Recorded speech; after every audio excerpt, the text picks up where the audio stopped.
everyone, and welcome once again to our Emma Explores with our wonderful guest, Emma Cox. This series is very special to me because it brings together our professional perspective looking at their own family stories. In this case, we are delighted to welcome Emma Cox to tell us some stories about what she's learned in leveraging some new technologies from Family Search in particular. So welcome, everyone. It's a delight to have you. Over to you, Emma. Thank you very much, Barbara. Great to be here. I'm just going to share my screen. Just give me one moment. Can you see that okay? Yep, we can. Excellent. Okay, so today we're going to be talking about the Phillips and Fonblanque letters. Now, if anybody actually listened to the talk that Barbara and I had a week or so ago, there is a little bit of a sneak preview and there was a bit of homework for anybody who was here. So just a little bit of background for anybody who doesn't know me. My name's Emma Cox, as Barbara said. I'm based in England and I help people find out about their ancestors, do all sorts of different research, things like family trees and charts. I love DNA, finding living relatives, taking people on tours, all sorts of things like that. Also have a podcast, Journeys into Genealogy, and there's over 115 episodes on there now. So the letters, these letters cover all sorts of different things. So family relationships, personalities, health, names, death, and more. They're just some of the things that I've pulled out of this. This all started when on my podcast, I had a chat with a lady called Lucy Reynoldson, who is a representative in the UK for Family Search. And she's the one that does lots of tours. She goes out and talks to family history societies and things like that.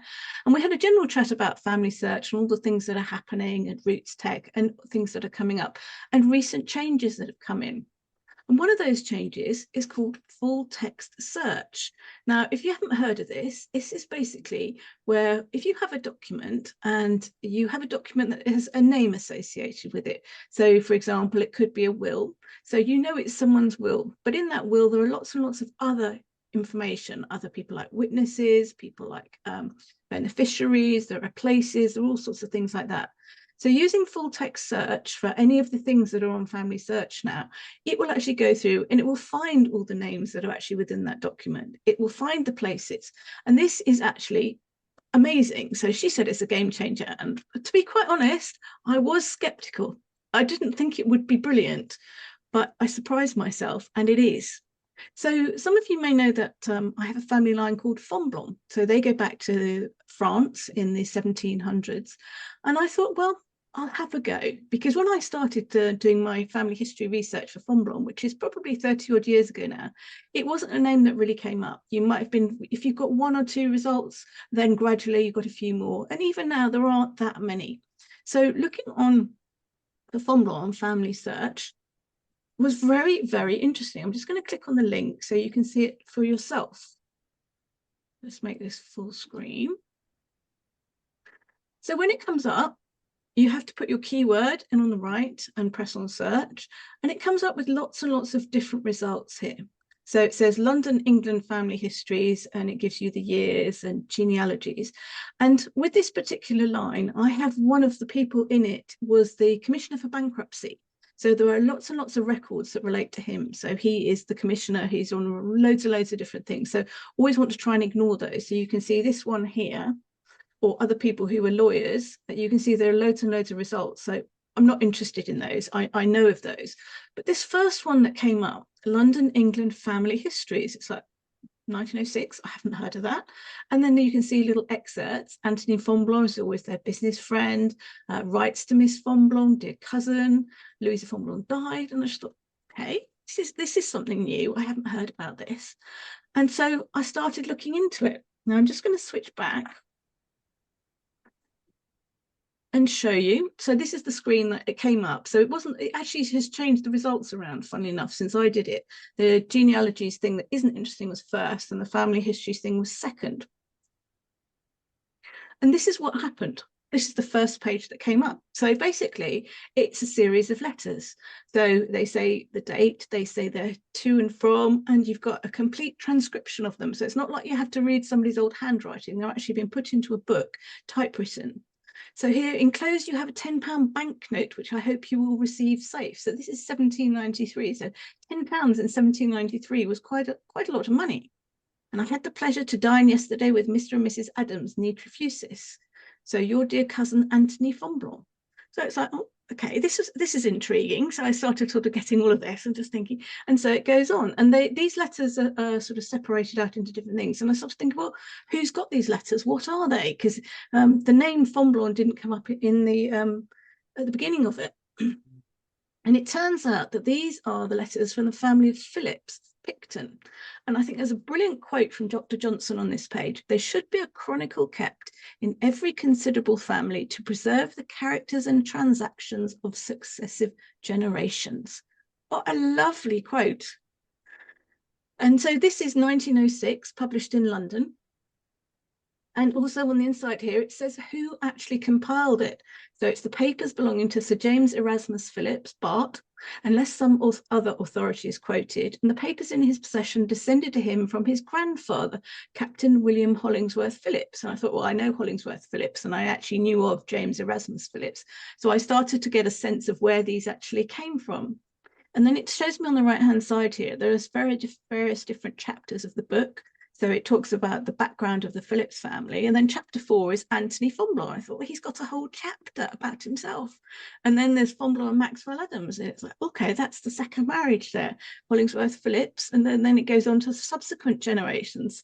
And I just, oh, okay. And once I started looking at this, it's like, okay, fine, I'll carry on and sort of, wow. So I thought I'll start with talking a little bit about the Phillips family themselves. This place here is in Wales. It's called Picton Castle. And this is the current family home of the 4th Viscount St. David's. His name is Roderick Colwyn Phillips. And he is my 6th cousin once removed, once I'd actually plotted everybody on the family tree. His ancestry goes back as follows. So his father was Justin, then it was John, then it was James Erasmus. Recognise that name from the letters earlier on. James Evans was his father. And then William Hollingsworth Phillips, who married Harriet Fonblanque. So there we've got the link. So it's just fantastic to have all this information. So this is the first page of the Anthony Fonblanque chapter. So it gives me a little bit of background here about saying it's an old French family. And on the right-hand side, they've even got a little family tree. And now some of the people on this family tree, I didn't actually have until I found this. From the people in France. And so, okay, I know the English line, that's fine.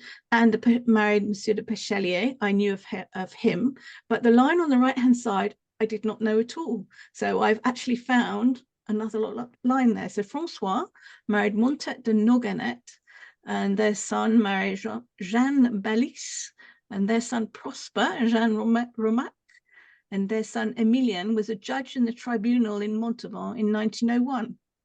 So it's amazing to have that extra line there. And on the left-hand side, we've said that Abel married Mademoiselle Rigal and had several daughters besides the 2 sons who are the ones who came to England and started off my family line.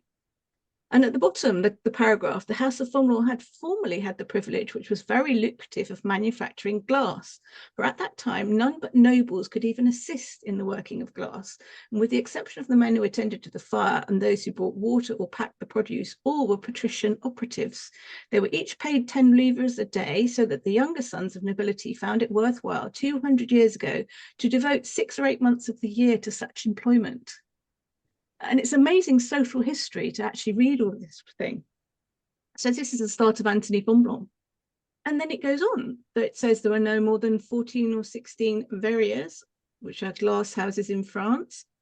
And then, unfortunately, it says Thomas, who was the grandson of one of the original sons who came over, said that they were mortgaged. And basically, the great-grandfather lost it.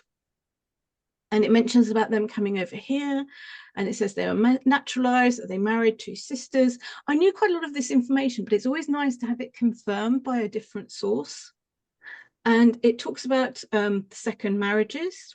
So John de Fonblanque's widow, she married Charles Maxwell of Dalswinton. believed to have been a great beauty, and there's a miniature of her on ivory in the possession of Miss Emily Vowell, who's descended from one of her daughters.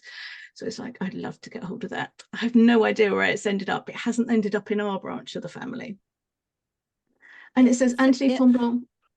Sorry, Barbara? Emma, if I could interrupt, all of these highlights, I just wanted to spell out what's probably obvious to everybody, but just to be sure, it's mind-blowing to think that this was turning up in a full text search, and those yellow highlights are from that text search, right? Yeah. Yeah. That's just fantastic. Oh, I'm sorry to interrupt. Keep on going. I'm into the glass. And then the people coming over here. So it says here, Anthony Fonblanque married Anne Bagshaw, the eldest sister of his brother's wife. She was the eldest daughter of Thomas Bagshaw, and her mother's maiden name was Anne Moss. I didn't know the mother's maiden name. So that's another little piece of information that I got from here. And it carries on. There was a small oil picture of her. And then it says about her brothers, and then it goes through, and there's lots and lots of things. As you can see, Fonblanque is still there, and there's actually letters written in French in here, actually put directly in French, and mentions wine being very good and cheap this year, woolen goods. So there's obviously a very good relationship between the people in England and the people in France, and that kept going for several generations. And it talks about one of them is who's writing. He's in Lisbon in Portugal, and his tailor is in London, and he begs his friend to go and see a coat that's been made for him to make sure it's in a good condition before it's sent off. It's just fantastic information here. And then it goes through here. This bit on the right hand side. Basically, it talks about his mother. So Montet was one of that line that I mentioned that I didn't know of. That was part of that line. And it's like talking about going to see your poor mother, and she's not very well, but actually, sorry, the mother's very well. She's very valiant and vigorous. And your sister Annette goes well. She's decided not to marry. Your uncle Rigel is doing better, so he's obviously not been terribly well, but he's feeling better now. Your sister Latours, so she's married Latours. Her husband, her fils, son and daughter are all doing well. So this is family news going back and forth between two countries. I just think it's amazing. And it goes on. And then, unfortunately, Anthony Fonblanque, the brothers both came over here. I'm descended from John, and his brother Anthony went back to visit his mother in 1766, back to the place that he was born. And unfortunately, he became ill and he died when he was out there. And there's actually a description on the right-hand side here of what happened to him, his death. And just amazing to see that. A little before supper, sitting on a chair, he complained of giddiness in his head, could take no supper, and went to bed. The next day there was violent fever. They sent for 2 physicians who never left him and did all in their power, but God had ordained otherwise, and in 8 days called him out of this world from the same place and even the same room in which he had been born. It's just amazing to actually receive this information. And so after, sadly, Anthony died, his widow then married again. So she married a gentleman called Thomas Maxwell Adams, and she went on to have 2 children with him. So she had a son called Thomas, born in 1771, and a daughter called Anne, about 1774. And she's already got Fonblanque daughters and a son by the first marriage. So it must have been quite a crowded household. And this was very telling here. 1780 finds Mr. Adams still in England, frequent misunderstandings and discomforts in the family party. Excuse me. Mrs. Adams' love of her own family, as well as naturally of her 4 daughters, was a source of jealousy with him, as the following paper shows. It is in his handwriting here. So this is actually not his words, this is her words, this is Anne, his wife's words. Whereas many disputes and quarrels have for a long time unhappily existed between myself and my husband, to our great distraction, to the great grief and affliction of our children, of bad tendency and example, as it goes on, I will do in the most earnest manner assure and promise my husband I will in all respects control the circle of my acquaintances and visiting to such person and persons alone as shall be first approved by him. And it carries on.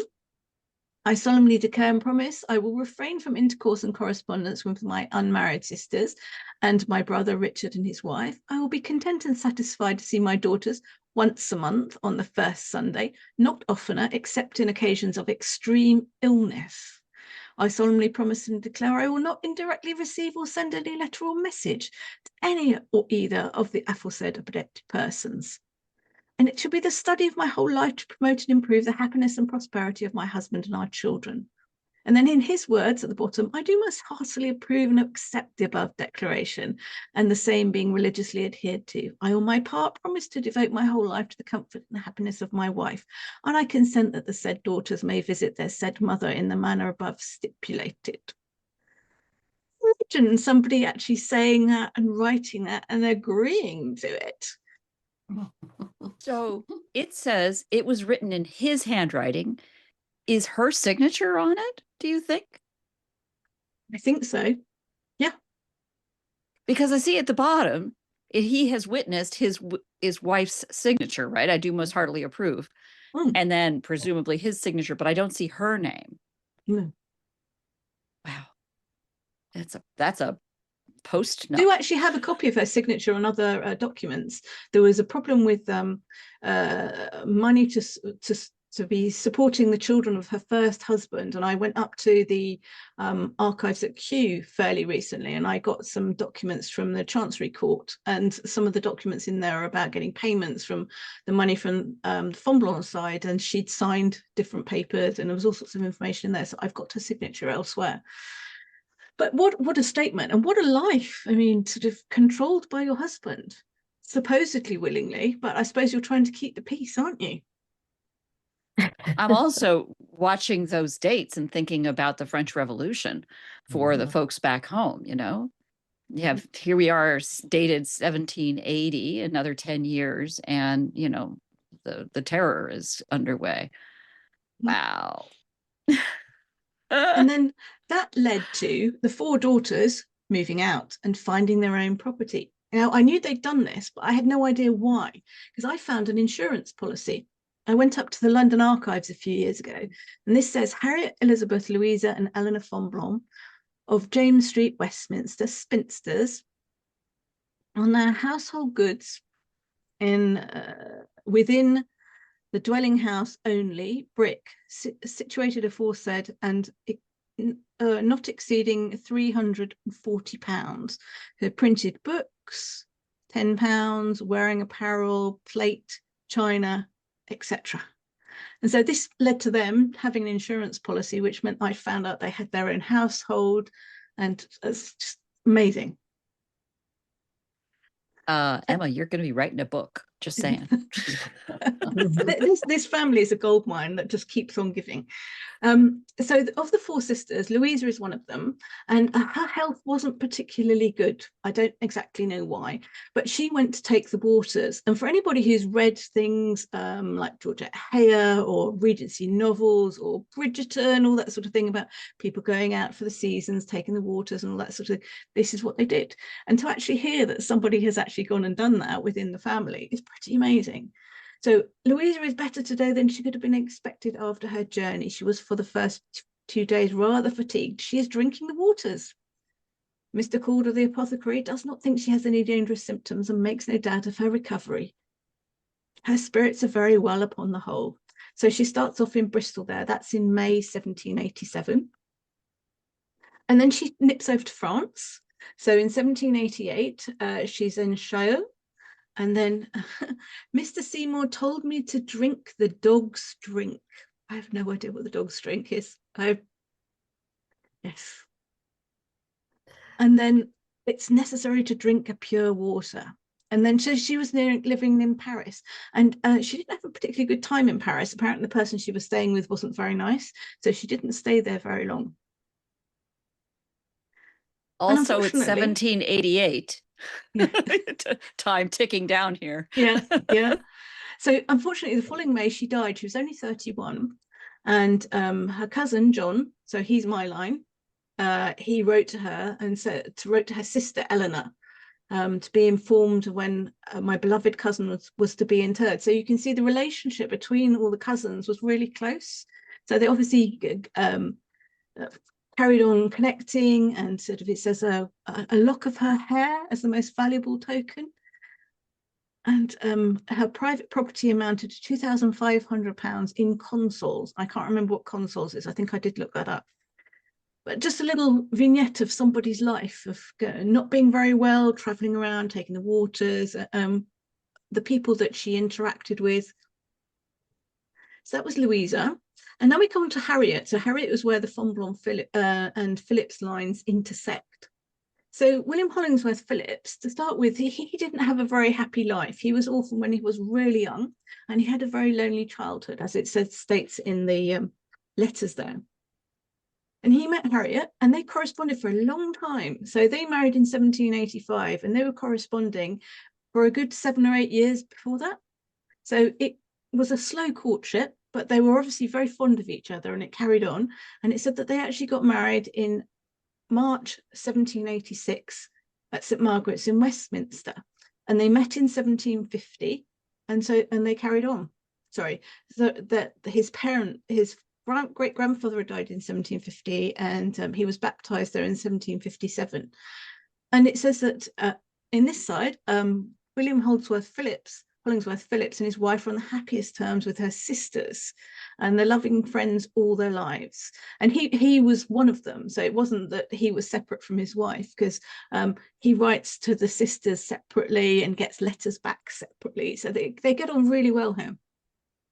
And they spend their time traveling around, visiting different places. So Eleanor stays with Harriet and her husband for quite a while, and people move around there.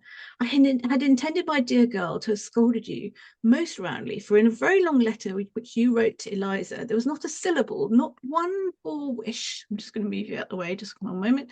Respecting me, but the postman's bell has preserved you from my wrath and a dull epistle. May you be happy, very happy, and permit me to subscribe myself affectionately yours, W.H.P. It's lovely, isn't it? Just think that they got on so well. And Harriet, there was definitely a love match between them, and they had several sons themselves. And because he was in the military, they travelled around quite a lot. So they were in England and in Scotland. And so it tells where the children were born and different things like that. So for several years, he and his wife moved around to various places. They were at Lynn Regis in Norfolk, where their second son was born. And then they were in York when the third son, Henry, was born. So it's like they weren't close together. There was quite a long distance. And if you consider the road network in the 1790s in England was not there, and it would have taken days to travel between different places. And after York, they went to Hull, and then they went off to Scotland. And it's like, we commenced operations at 6 o'clock in the morning. I on my horse, my companions in a hired gig, as the only chase then to be had was to be left for Harriet. And when we had got little more than a mile, it rained and blowed most dreadfully. The gig horse would not, or rather could not, move a step, so was left in the road in charge of a boy to find his way back as he could. And my miserable friends were compelled to walk 10 miles through the rains to the village of Lesmargot. And then Harriet's journey was miserable in the extreme. The 3 first days at Dumfries, she lived upon eggs, for the Scotch cooking is beyond my powers of description. Boys, thank God, are not the worst for travelling, but we shall certainly return the colour of bacon, for every room smokes. And then prices of things. So notwithstanding that provisions are higher than they had been for many years, we have salmon at 2.5 a pound, veal at 3, chicken at 4. And then James, who's 6 years old, it tells about his day. At 8, he goes to dance, 9 breakfast, 10 writing school, 11 drill sergeant, 12 dancing, 1 dinner, 2 writing again, evening play and reading. As for William, all his hours are employed. Harriet sits and quilts all day long, and your humble servant, as I told you before, thinks and fidgets. Description of family life. It's just wonderful, isn't it?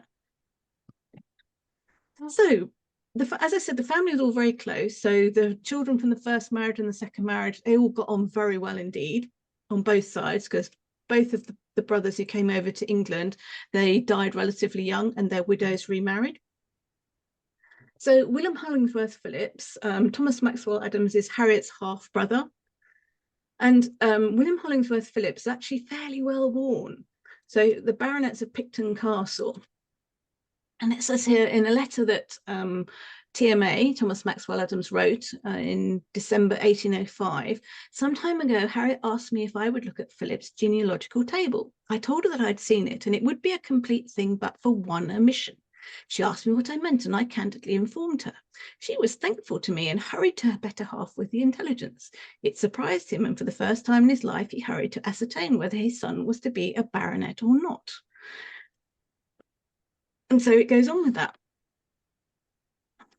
And then it talks about the heir for Lord Milford. And so basically, there was something to do with people. Lord Milford gave away his inheritance to somebody who wasn't in the direct line, and it went to somebody who was further away than it should have been. So it should have come down William's line. So William Hollingsworth Phillips was Sir James Evans Phillips. His son was Vicar of Osmington. So he inherits in 1857. And then there was another person that came up there, which was Sir Richard Phillips, who was the governor of Nova Scotia, who was part of the same family. So I went down a rabbit hole. Barbara and I like rabbit holes. We talk about rabbit holes quite a lot. And basically it says that he went out and he basically was the governor of Nova Scotia. And I had no idea that there was a connection there. And James Evans Phillips, the vicar, actually got the baronetcy. So let's just show you Richard. Wait for a moment. So Richard Phillips, military officer, governor of Nova Scotia, born in Pembrokeshire in Wales. And he basically was the governor of Placentia in Newfoundland and captain general and governor-in-chief of the province of Nova Scotia. And so this is the Dictionary of Canadian Biography. So it might be familiar to some of you, but this was new to me, actually. So I just thought that's quite useful if you've got anybody who was significant over in Canada a few years ago. And there's a long, look at all of this, several pages, several screens worth of actually doing that. And it says about his marriage and things like that. Katharina Bagshaw. Interesting, Bagshaw. That's the name, because I hadn't noticed that. That was the Anne Bagshaw and Eleanor Bagshaw were the two sisters who married the two brothers who came over from France. So there may well be some connection there through her marriage, although it wasn't her maiden name. Let's go back to my thing here. Right. Have you come across the Dictionary of Welsh Biography? Again, that was one I hadn't done before I started looking at this one. So the Phillips family is mentioned in there a few times. So Lawrence Richard Phillips, so he is one of the sons of James Erasmus Phillips. Let's look at him.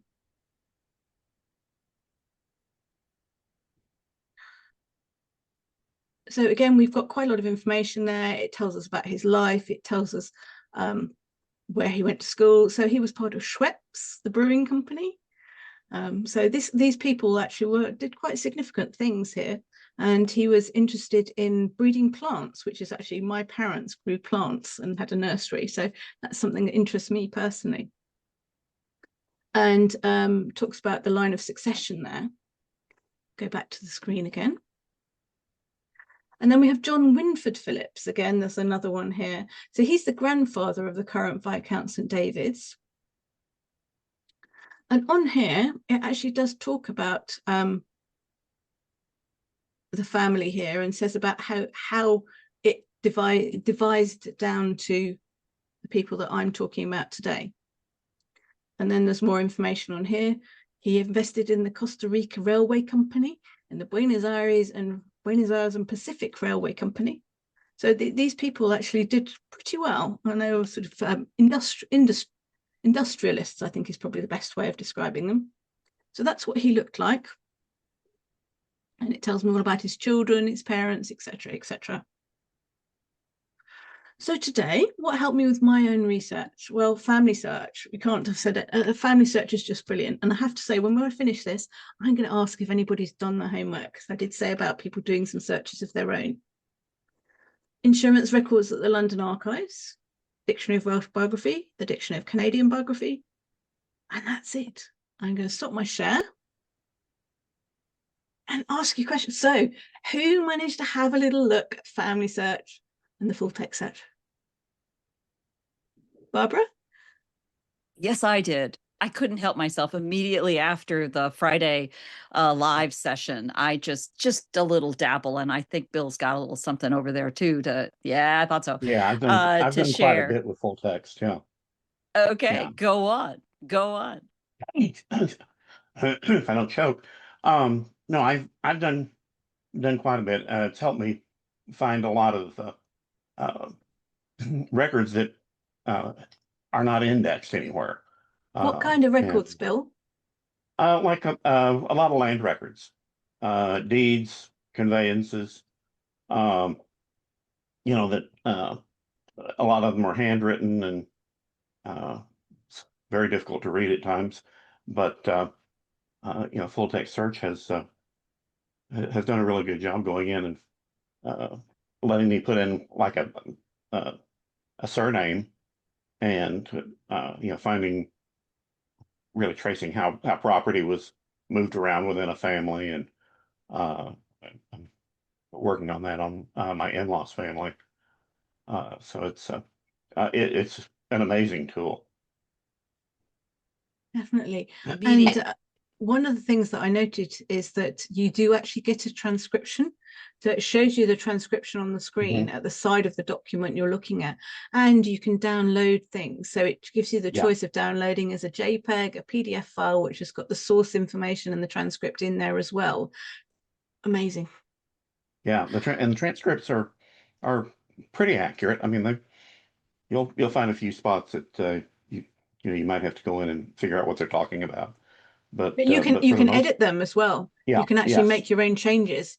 yeah, it's no, it's just amazing what they've done with that, and Ancestry's not too far behind them now with some of the things they're doing too. So it's a great time to be a genealogist.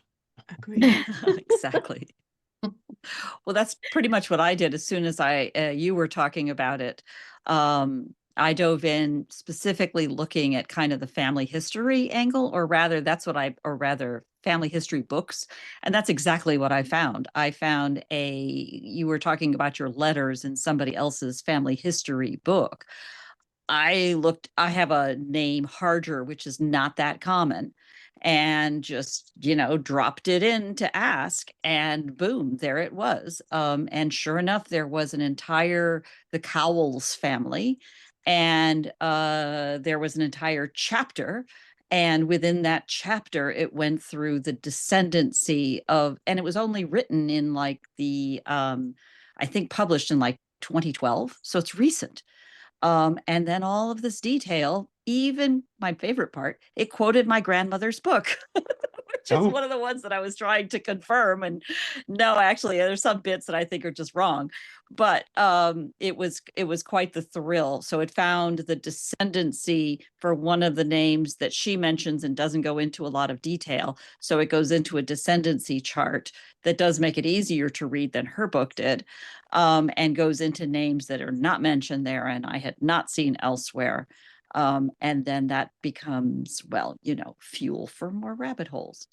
That One of the was things I really didn't delightful. mention, one of the things I forgot to mention was there are filters when you get the results. So you can actually choose the different things, so that like the collections, record types and things like that. So you can look at the things that are of interest to you rather than having to go through the whole thing and filter by Yeah, dates and yeah, things like that, which is really yeah, useful if you've got a lot of results. yeah. Yeah, I think that's one of the things that they've added quite recently, because I used to come into all kinds of garbage. It's not what I want, especially with other names on my family tree like Parker, which, come on, man. It's like yeah. there's a lot of them. But in this case, I looked from your queue, I looked in collections. And frankly, I only got as far as one of them. I mean, I stopped right there. It was it was chapters, and just blew me away. So yeah, and in the examples that you've given with letters, it was actually struck at how, I think the date on that, I'm going to guess, was early 20th century, something like that, for the date of that particular book, where it would have been very difficult to print a photo impossible to print a photo of the book, of the pages, of the letters, but transcribing it is so much more valuable because you get a real human having familiarity with it to be able to transcribe it. And on top of That that, was you actually delightful. get people's comments. So he did actually write Yeah. little extra bits and pieces in there. So you haven't just got the bald letter and you've got Right. trying to work out what relationships are and things like that. You've Right. got extra help. With a little attitude. So I have a question, and it's a bad one probably because I am so new to this, that I like this is my first time, but I've been using the two other genealogy tool, which I'm drawing a blank from. So this is the first time Ancestry. yeah, Ancestry and just another Find one, My Past, My Heritage. My Heritage. And so I remember now, because after last week's, I went in and I started doing something, and immediately I saw information that was wrong. And I was like, I don't know what to do now. Am I supposed to change it if I see things that are wrong? I mean, You can't, there's only certain sites that you can change things. Family Search, you can update things on the general family tree. Ancestry, right, that's what I was, no, yeah. it's on, I mean, Family Search. So it says an edit thing and it says, why is this wrong? I'm like, because it's wrong, so I don't know what kind of information do I, like, and if this is a long-winded question, we don't have to do it here, but I don't know what to do when I see errant information. I have even a photo of the tombstone, which will give, well, unfortunately, the tombstone is wrong too.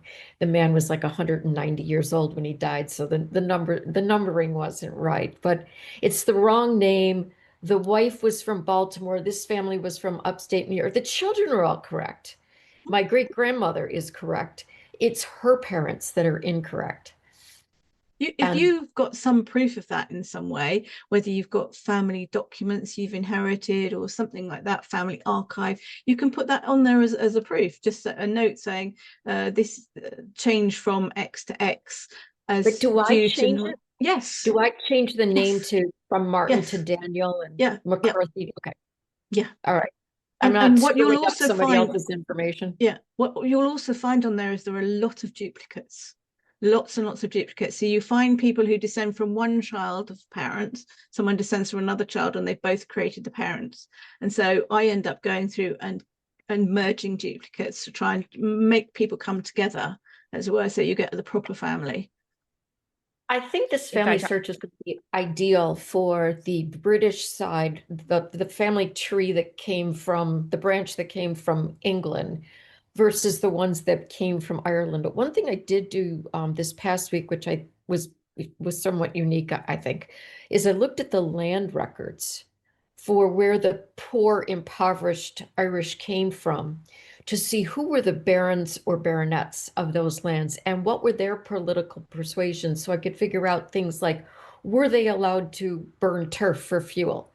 So, and if so, it tells a difference than if they weren't, right? Or if they had more liberal renting policies than. So I found a relative, and I can conjure up a story where he was lucky that his landlord was not a slumlord, an absentee baron. And I think that's what perhaps gave him enough money to save up to come to the States, whereas the others would be. I got this idea from Jennifer because, people were going into workhouses and poorhouses when they couldn't pay the rent. Anyway. Or they starved, basically. Do you have a database for Irish that are Irish nobility by any chance, or would that be the same as family? Okay. You could look on things like Find My Past and Ancestry, just have a look on different things, and just because some people will have the same records, some people have had other records, some people have slightly different copies of the same records. So yeah, but there's Irish genealogy websites and things, so there are some information, but it depends how far back you're going, really. They're not as progressive as this. I mean, there's no full text search. There's just a mess. This has been ideal. Ask around. Go ahead, Linda. Yeah, well, I found out most of my information from Family Search by going to the Mormon Church. That's where most of my searches have been. So on both sides of my family, now we've gone back to the 1700s. And thanks to Emma getting me going on the side from Kent. So yeah, no, I found most of the information on This is family great. search. That's a Yeah. great point for newbies. I have found tremendously helpful as a newbie myself. Is going to your, and you say the Mormon church, you're Yeah, going to the Family Search Center at your local. I mean, Calgary's a big city. You have a Family Search Center with missionaries who are there, where their job as missionaries is to help people coming in and guide them around. So Diane, you have Yeah. massive, incredible resources out there in New Jersey. You can find a nearest Family Search Center. And, as with most things, stating your problem can be really, really helpful to going in and having someone help you get there. So, for example, your question specifically about Ireland, Ireland has some very specific sets of problems related to fires that damage records and whatnot. So, going in with your specific question might help a lot, and then send you off to go explore the rest on your own and then come back. And the other point I would have, again, as a newbie, don't know what I'm doing, getting into Family Search. You're a veteran compared to me. Going into Family Search, I have found the duplicates point. I go in and say, oh, but this is all wrong. Well, it turns out this one's all wrong, but there's 4 other copies of the same family. And one of them is much better than the others, better in the sense that it correlates with the other information that I have. And Right. I've always found that field that asks you why you think you know this. What makes you so special that you think What you makes know me this? special? Exactly. Yeah, it's a really good question, because I know is unfortunately not a good answer. Um, well, but it's usually the kernel to, well, I know because my mother told me, because my mother has this document. Okay, so let's talk about the document. Love your mother, but let's talk about the document. And yeah, that goes a long way. And unfortunately, as I've learned, I know because my grandmother wrote a book is meaningless. It's a good start. It's a nice little, cookie trail, but it also, as I have learned, leads to all these happy rainbows and unicorns. Not necessarily the truth. Good points there, Barbara. Diane, if you go to one of the Family Search Centres, you can access things like Ancestry for free. So they've got access, so you don't necessarily need a subscription. So a good point to mention there. Pardon me. And Barbara, I was actually looking at a handwritten family tree. I actually got lots of research out. I had papers everywhere today and trying to work out different things. And I thought, I'll have a read through that and just check everything, and looking through it and thinking, this doesn't look right. And just trying to work out on here. And it's like someone's handwritten it from 50 years, 70 years ago. And just thinking, that bit looks right. No, that's not right. And just going through it and trying to work out. And I started scribbling on bits and pieces and things. So there, any information that you get from your family is a good starting point, but you do need to verify it. And The bear in land of mind, truth tellers and liars. and I'm Go saying ahead. bear in mind that the tree that you see on Family Search may not be accurate, because that's a tree that anybody can put things into. So go back and go back and look for original sources. Don't believe anybody else's work. You've got to prove everything yourself, or you're And gonna question or you're those gonna original wind up with some sources. really you're gonna wind up with some really weird things happening in your tree if you don't view everything very skeptically. Um, And leading on from that, Bill, sort of people lied, and people didn't necessarily know things. So when people died, people gave dates of their age. They might not have known when they were born, where they were born, who their parents were, things like that.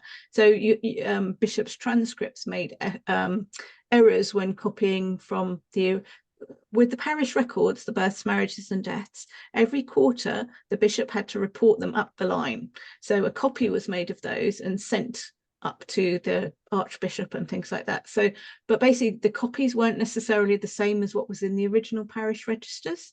So it might have contained as much information, it might have been errors, all sorts of things like that. In censuses and things, people weren't literate, so they didn't know how to spell their names or all that sort of thing. And people lied if they didn't want to be found. People changed their names. Right. But people couldn't get divorced, so they might have set up with a second husband or wife. So there's all sorts of things. So you have to be skeptical when looking at things. So you have to sort of think about the information that you have and then weigh things based upon that information. Emma, why would the ages of people within a household change dramatically over a 10-year, from one census to the next? That's been something that, because I'm trying to figure out birth dates, right? So by subtracting, and I'm like, okay, here she's 27, there she's 16. I mean, it's like all over the place. Well, and those are bad examples because it's more like here she's 37 and now she's 49. Yes. Yeah. I get when they're underage trying to make themselves older, but the other way I didn't quite get. Okay. A couple of things to mention is the census didn't always take place on the same date. Okay. So it varied. So I've got a little calendar here. So it goes from, hang on a minute, I'll just get it off the wall here. Between 1841 and 1921, it was June, March, April, March, April, and June. So you can see over that period of time, there's quite an opportunity for a couple of years either side. Birthdays. People didn't necessarily know their own birth date. People didn't necessarily know exactly how old they were. And also the people who were actually giving the information for the census might not necessarily have been the person themselves. So, and people, there's all sorts of opportunities for information to be different. Who was allowed to answer a census taker? Was it, could a servant, for example, answer questions, or would it have to be head of household, or? It would be whoever was there, really. So it would be the head of the household in the first instance. But if they weren't at home, if there were only servants, then you would only record that the servants were there. You wouldn't record that the head of the household wasn't there, because they would be recorded on another census somewhere else. You do very rarely get people recorded on two censuses, but that's not common. But it's basically people, it was where you were residing at the time. It's not who the members of the household were. It's who was actually there. So it might be possible the head of household was a guy who didn't know the dates of his wife's birthday or something like that. Didn't know how old she was. Yeah. Okay. Sometimes the U.S. census too, it could be a neighbor giving the information. If they went a couple of times to the house and no one answered the door, they'll ask the next door neighbor. So, Got it. Yeah. Yep. The other thing I would add is that it is astonishing to me, but how names were reused. So Robert is born, Robert is 4 years old, Robert dies, new baby is born, you name it Robert. So the census comes along and now you have a big age difference to this Robert. It's just not the same Robert. This is where there's a site called Free BMD, Free Births, Marriages and Deaths, and you can have a look on there, and they've got quite a lot. They haven't got a full data set, but births and deaths, they've got quite a few. There's a big gap between, I think it's about 1950 and 1980 for one of them, but you can look on there and it will tell you who someone's mother's maiden name is, different things like that. So it's worthwhile having a look on there, because you can do a search for a household. So if you look for the person, you can put in their surname, and if you know you've got one child, for example, and you know what their mother's maiden name is, if you put the mother's maiden name in there, it can bring up all their brothers and sisters. And if you leave it open, because you, as is in that example I gave, the people moving around the country, you might not have them all born in the same place. You might expect that they're all born in the same place, but they might have moved for work, they might have moved for lots of different reasons, and you might find people with children born in lots of different places. But because you put the mother's maiden name in there and the father's name, you can give it a date range and say between a 20-year period and see what comes up. Okay. And then if you want to, you can go onto the General Register Office in this country, and you can buy copies of they're online copies. There's PDFs for about £3 of quite a lot of births and deaths. If some of them you'll have to buy a certificate, which can be £8 or £12 and posted to you, but you can see quite a lot of them actually online. And that's a relatively inexpensive way of proving or disproving something. So I did a probate search for someone recently. So I was basically given a person's name, their birth certificate, and the person they were supposedly inheriting from's name. And that's all the information that I had. And so I found out that the person who died died in 2023 in a completely different part of the country. So I found what I thought was his family. And then I went and actually looked online for all the different details of the siblings to this person and working out where they fitted in the birth order. And it turns out that the two people ended up being cousins, because it was thought the solicitor thought that he might have been her uncle that had died, but it's actually proving it. And so I looked through and I've actually ordered loads of copies to actually prove legally for her to inherit. But online, I could actually look at these things and get copies of them then and there, a lot of them. Very cool. How far back do those records go? Registration, so 1830 something, 1837, I think some of them are. Okay. 1855, I can't remember exactly. There are gaps, but there are quite a lot of them on there. But I do that. And the other thing that I will also do is, if possible, I will get a copy of somebody's will, because wills are a gold mine in terms of who inherits what, and if you they say their descendants in there and the beneficiaries and things. So when I'm trying to prove my own things, wills are £1.50 at the moment. So it's, if a will exists, it's always worthwhile getting it. And some older wills are available for free from the National Archives here has something called Discovery. If you just set up a free account on there, and basically you can download a will pre-registration. Bear in mind that they will be handwritten and not always easy to read, but you can transcribe them using some software that I recommended previously that I use, Transcript.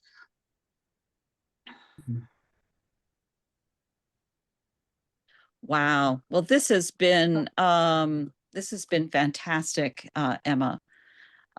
Do we have more questions, as we have a few more minutes to before we wrap up? Has it blown your mind, Diane? I've used that free website that Emma's just talking about. Yeah, that works pretty well. Free BMD. Yeah. There's also one called Free Reg, which has some of the censuses on. Free Sen has some of the censuses on. Free Sin? C-I-N? C-E-N. C-E-N. Sen. Doesn't have that much information, but you can sometimes find people on there. Emma, there's also a website, something to do with newspapers. Do you know that website? Yes, there's what's called the British Newspaper Archives. That's a subscription website. It's around about £70 a year, but it's really good. And what you can do with that is you can put in whatever search you want to, and you can save bookmarks for the things that you find. You can download things, and I end up downloading things, and I basically screenshot things and put things into different documents. And some of the things that I've put on here, I've used from there, newspaper articles and things in the past, in previous Emma Explores. But it's, the British Newspaper Archive. And then there's also something called newspapers.com, which is associated with Ancestry. So you have to subscribe separately for that, unless you've got the full subscription. I think, I can't remember exactly. But it's not, I think it's about $40 or $50 a year. But again, you get a different half year. Yeah, you get a different perspective with that one. You get a lot more American things in there. One of my ladies at the church had that subscription for the newspapers, so she found quite a few different things at the turn of like the 1900s. Yeah. And one of the other that things again that is you'll find, I have 2 newspaper subscriptions, so if you ever need anything, let me know. That you'll find is what was I thinking of? Not archives, newspapers. Trove? No, nothing to do with that.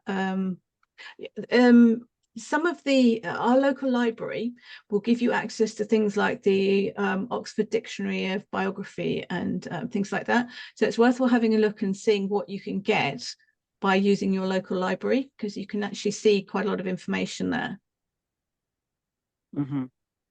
Here in the US, many libraries have a subscription to something called ProQuest, which is a service that then in turn gives you free access to Ancestry, and a few others, but Ancestry is the main one from my perspective.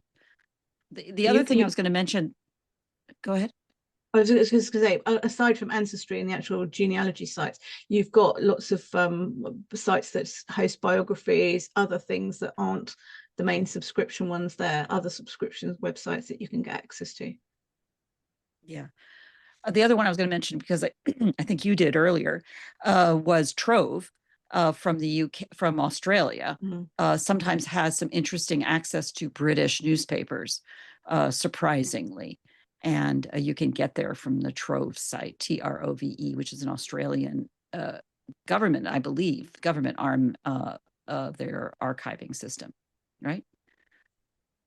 Yes, and Trove contains interesting information. It's worthwhile having a look just to see, because there are things on there that you wouldn't expect to find. Exactly. And always look at the local archives or national archives for the country you're interested in. Can you give a general perspective in terms of things that are UK specific or Britain specific, and whether and how and when they would include Irish records? All Irish records were British before, I can't remember what date it was, because Ireland was part of Britain. Part of the United Kingdom.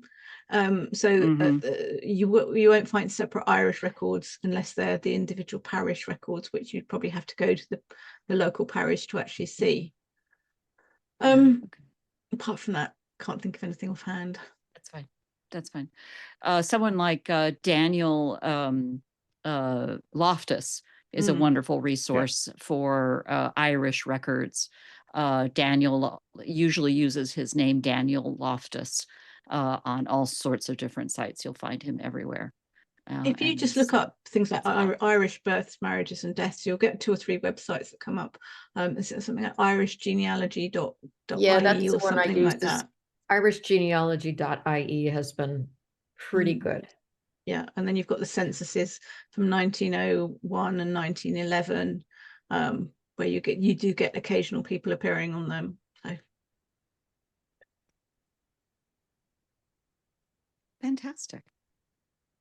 Well, thank you so much, as always, Emma. I don't want to keep you too late into the evening, but I always appreciate your making time for this. And once again, we extend this time the United States and Canada. So thank you so much, Linda, for joining us to represent as we covered Nova Scotia in this particular insight. I'm only sorry that we didn't have Marcy here to enjoy that one. We'll catch her next time. But again, as always, thank you for these. Any tidbits about what's coming next month? I've got a lot of different ideas. I haven't settled on one just yet. I'm thinking about different things. Okay, keeping it close to the vest. You, if I may inject here, you've been adding to your own Emma's family pages as well lately, which have been a great fun to see how the pros do it. And of course, always fun to follow our new friends as we follow the Fontblanque family or some of the other lines and get to know them as well. So thank you for those. So with that, I will wrap this up and thank you all so much for joining today. We will be back to Kathy's Corner next week with a Sunday preview program. Now, again, we're going to the 10 a.m. slot as Kathy Stone welcomes this time Lori Olson White as her guest on Sunday, because I'm going to be busy. I will be tied up in other personal excitement in my own family. And then next Thursday, of course, is Kathy's Corner at our slightly new time. She picks it up in the Pacific time window at 4 Pacific, 7, and I'm sorry, midnight in the UK for Kathy's Corner. So thank you very much, everyone. Appreciate it. Till Thank next Have a time. good weekend, Barbara. Bye. Thank you so much. Thank you. Enjoy. Thank you so much. Bye-bye. Bye. Bye.